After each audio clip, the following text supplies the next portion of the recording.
তারপর আমার এই দুর্ভিক্ষের মতন জীবনে তোমাকে পেয়ে নিজেকে অনেকটা ভাগ্যবান মনে করি।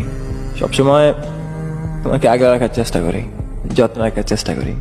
তোমার যদি কখনো কোনোদিন মনে হয় যে হ্যাঁ আমি তোমাকে কখনো কোনোদিন ভালোবাসিনি, তাহলে নিঃসন্দেহে তুমি অন্য কারো হয়েছো।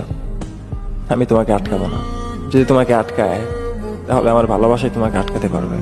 একটা মানুষকে কখনো জোর করে আটকে রাখা যায় না। একটা মানুষ আটকায় একটা মানুষের প্রতি ভালোবাসায়, মায়ায়। আর আমি যদি তোমাকে সত্যিকার অর্থে ভালোবাসে থাকি, আর আমার ভালোবাসা যদি সত্যি হয়ে থাকে, তাহলে তুমি আমার ভালোবাসায় আটকে থাকবে, আমার মায়ায় আটকে থাকবে। আর আমি তোমাকে কতটুকু ভালোবাসি আর তুমি আমার কাছে কি, তুমি আমার জীবনে কতটুকু গুরুত্বপূর্ণ, সেটা বোঝানোর মতো অ্যাবিলিটি আমার নাই। আর ভালোবাসা কখনো বোঝানো যায় না, ভালোবাসার কোনো ব্যাখ্যা হয় না। একটা মানুষ তোমাকে ঠিক কতটুকু ভালোবাসে এটা বুঝতে পারবে তোমার প্রতি তার লয়ালিটিতে, তোমাকে দেওয়া তার সময়, তোমার প্রতি তার গুরুত্ব। এগুলোতে বুঝতে পারবে যে হ্যাঁ একটা মানুষ তোমাকে ঠিক কতটুকু ভালোবাসে। যেই শহরে প্রেম মানে মাংস বিলাসী, সেই শহরে আমি এই হতভাগা সেই 90 দশকের ভালোবাসায় বিশ্বাসী। আমি তোমাকে এক আকাশ পরিমাণ ভালোবাসি, যার ব্যাখ্যা আমি তোমাকে কোনোদিন দিতে পারবো না।